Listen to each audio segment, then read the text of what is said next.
riesgo corren otros países de ver lo que está pasando en Estados Unidos y vivirlo en carne propia. Mi querido Pepe, buenas noches, ¿cómo estás?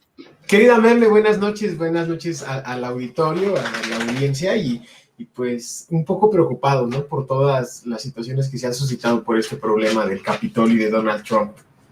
Mi querido Pepe, quiero que me empiece yo. Tú eres experto en comunicación en redes sociales y creo que si alguien conoce la importancia de la libertad de expresión y de estas plataformas, bueno, eres tú. ¿Cómo podemos entender? Y justamente partiríamos de ahí. ¿Cuál es la importancia de las redes sociales y de que se haya propuesto en el origen de estas redes sociales una libertad de discurso que hoy estamos viendo que están cerrando? ¿Cómo llegamos a este momento?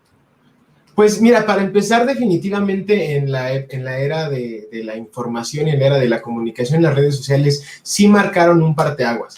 Hay un antes y un después de las redes sociales y del cómo a través de estas más personas pueden estar informadas, pueden informar, pueden comunicarse y también cómo la potencialidad de la viralización ayuda o no ayuda a que en las democracias las voces de alguno o de algunos puedan hacerse muy grandes y con esto también haya el gran problema que las redes sociales han traído, que es la desinformación.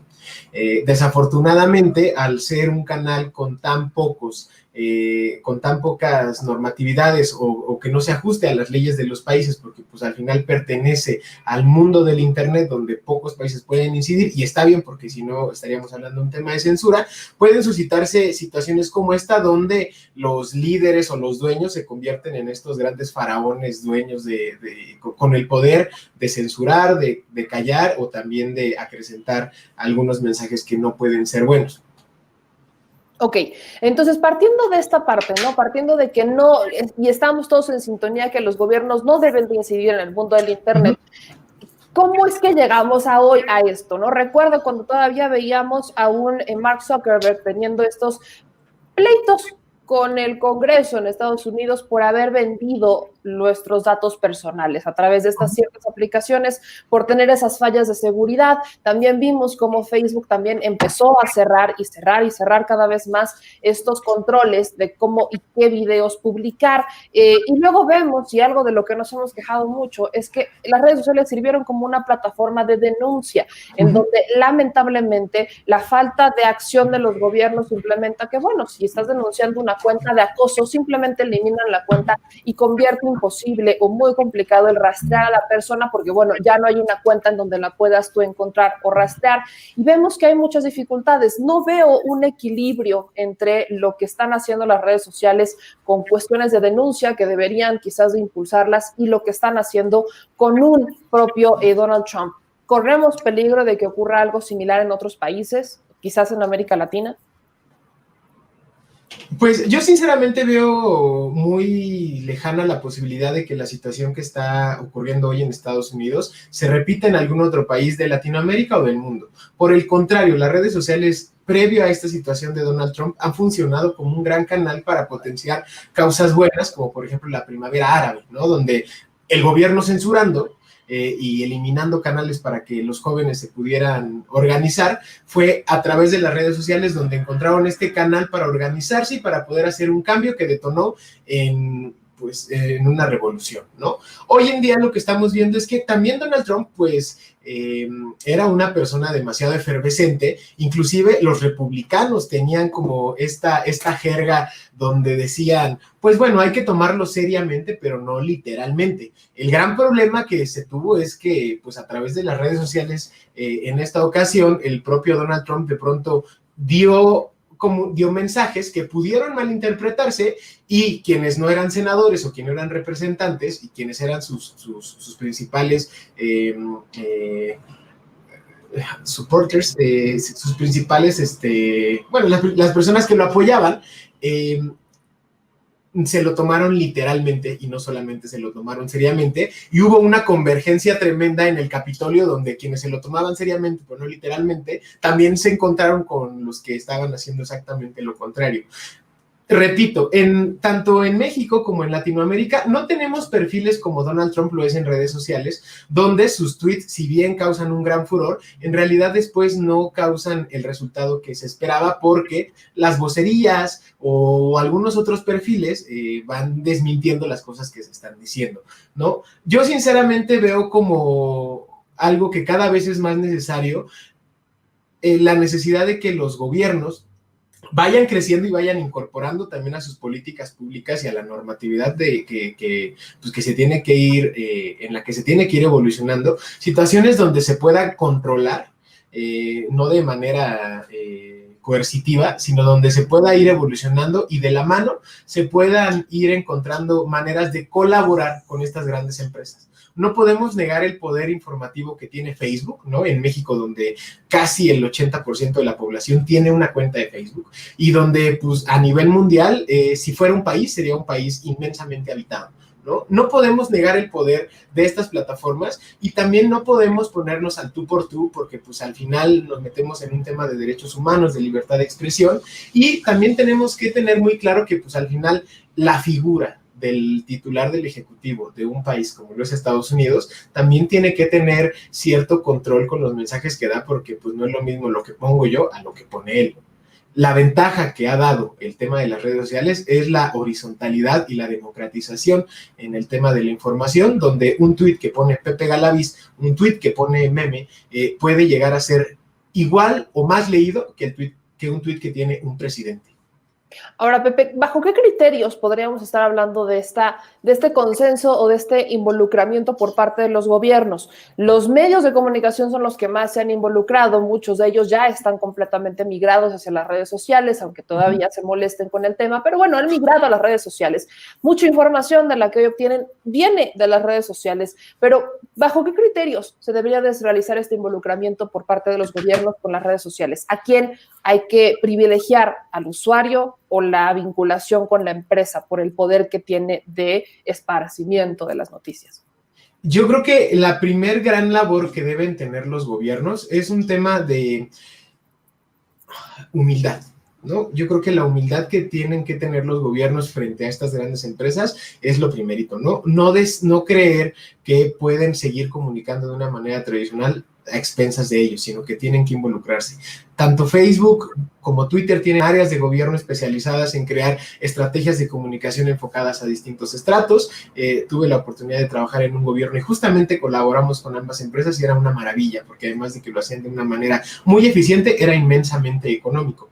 Por otro lado, yo creo que la responsabilidad que tienen las empresas, como lo ha hecho un tanto Twitter, Facebook más o menos ha intentado hacerlo, es poder combatir el gran problema que se tiene, que son las fake news, ¿no? Inclusive tú y yo la primera vez que platicamos fue referente al tema de las fake news, y las fake news es el mal y lo que está todos los días en las redes sociales, y la gran responsabilidad que deben tener las empresas es poder ayudar a los usuarios y a las usuarias a poder discernir entre información verídica e información falsa. Con esto me parece que sería la gran colaboración que podríamos tener para que a futuro no encontráramos un problema de contrapunteo, sino una cuestión de colaboración, pues, fortuita para ambos, ¿no? Y sobre todo donde el más beneficiado sea obviamente el usuario y la usuaria, y donde puedan acceder a información útil, expedita, pero sobre todo real. Ahora, mi querido Pepe, ¿qué parte tiene aquí la sociedad? Creo que es de lo más importante ahora que tocas las fake news. ¿Qué parte la involucra? ¿Cómo involucrarse de una forma responsable? ¿Cómo genera una educación de participación? Pues sí, lo repito, responsable con las redes sociales, que no nos creamos, digamos, cuáles son los puntos principales para que no caigamos en noticias falsas, para que no estemos compartiendo cuestiones que por supuesto podrían incitar al odio, que podrían generar violencia con aquellos usuarios que no son tan responsables. ¿Qué hacer desde la trinchera de la sociedad? La sociedad lo primero que le toca es ser responsable y lograr tener un discernimiento más amplio referente a lo que consume y a lo que genera, ¿no? Hoy en día somos tanto consumidores de información como productores de información. Tú misma eres un medio de comunicación, Meme. Yo mismo, en menor proporción, por supuesto, soy un medio de comunicación. Nuestra responsabilidad radica en poder asumir esa responsabilidad de manera madura y lograr no sacar de contexto situaciones reales, ¿no? En México también pasa, ¿no? En México pasa en menor proporción, sin tantos problemas, sin embargo el riesgo es el mismo en función de que la descontextualización y la barrera que de pronto creemos que es virtual, donde lo violento trasciende de las pantallas de nuestro celular o de nuestras computadoras, sí logre pasar a la realidad que vivimos y que ha detonado en violencia. Ese es el mayor riesgo que tenemos que tener. Yo creo que todos los generadores de información, sean influencers, sean medios de comunicación, sean gobiernos, seamos ciudadanos a pie, y sean todos los que tenemos acceso a las redes sociales, nuestra responsabilidad radica, pues ahora sí que en no mentir y en no creer mentiras, y la única manera que tenemos de eso es hacer un filtro muy sencillo de lo que leemos, teniendo como ese filtro quién lo está publicando, por qué lo está publicando, de dónde viene, cuál es como su contexto y qué medios lo están soportando, ¿no? ¿Quiénes son los que ya lo publicaron previamente?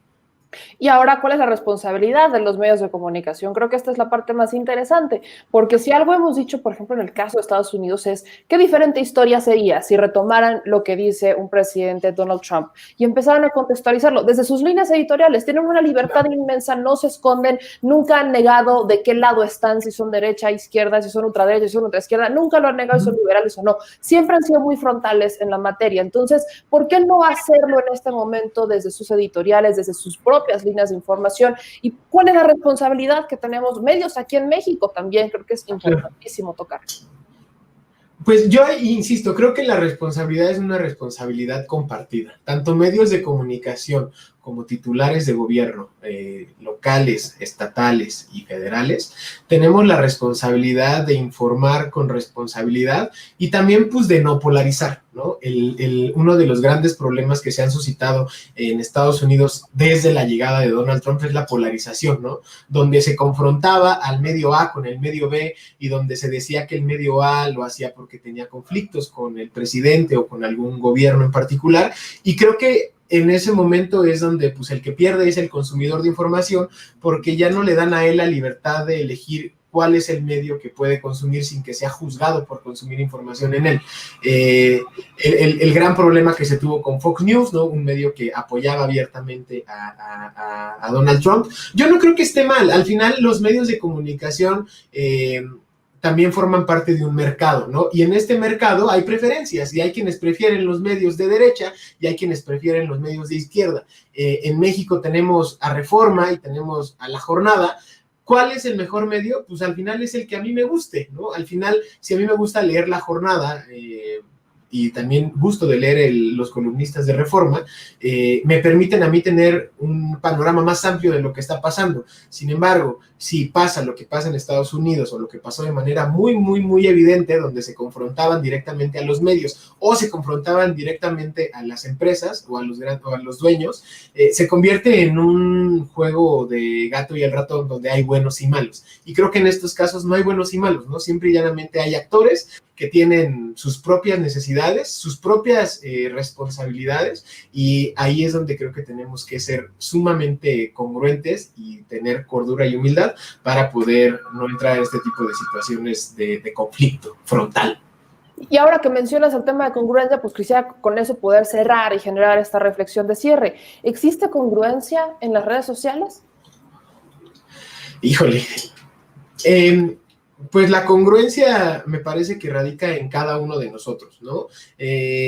Vemos todos los días que Twitter, como lo dijo hoy el presidente, ¿no? Al final sí se convierte en la nueva Inquisición, y desafortunadamente ha dejado de ser lo que en un primer momento era, que era un lugar de sana recreación casi, donde podrías informarte, donde podías convivir, donde podías ser amigos, pero sobre todo donde podías aprender nuevas cosas. Hoy se convierte en un lugar donde cada cosa que pones eres juzgado, e insisto, creo que esto es en gran parte por la necesidad que de pronto tenemos de ser validados, y en esta necesidad que que tenemos algunos, ¿no? De los usuarios que estamos ahí, entran en estos conflictos de golpeteo y de violencia. Yo creo que la principal necesidad o la mayor muestra de congruencia es, uno, no tomarte personal los ataques o los contrapunteos o los debates a los que llegas a adentrarte, y en segundo lugar, darte cuenta que la tuitósfera es un mundo muy pequeño, si lo comparamos con lo que pasa todos los días en la realidad, ¿no? Y creo que justamente aquí vale retomar lo que pasaba con los republicanos, ¿no? Y lo que pasó con Trump, y cómo eso logró coincidir en una cuestión casi hollywoodesca el miércoles en el Capitolio, porque algo que no nos tomábamos con mucha seriedad se convirtió en un problema muy, muy grande, ¿no? De pronto es muy fácil ejercer violencia a través de las redes sociales, ¿no? En mi celular es muy fácil poder ejercer violencia, y eso, pues de pronto no nos lo tomamos tan en serio, ¿no? Yo creo que el secreto y el mayor reto que tenemos quienes estamos ahí es no ser partícipes de violencia y no generar situaciones que puedan trascender a las plataformas digitales. Pues te agradezco mucho, mi querido Pepe Galaviz, para que nos ayudaras con este análisis, consultor en comunicación de redes sociales. ¿En dónde te puede seguir la gente, mi querido Pepe? Pues en mi Twitter, en la cuenta de @elpepegalaviz, justamente me cerraron a mi otra cuenta porque pues creo que no aguantaron mucho algunas críticas, pero ahí estamos en Twitter, el Pepe Galaviz, en Instagram como Pepe Galaviz. Pues te agradezco mucho, mi querido Pepe, y pues estamos al habla. Un abrazo. Igualmente, Meme, un abrazo, buen viernes.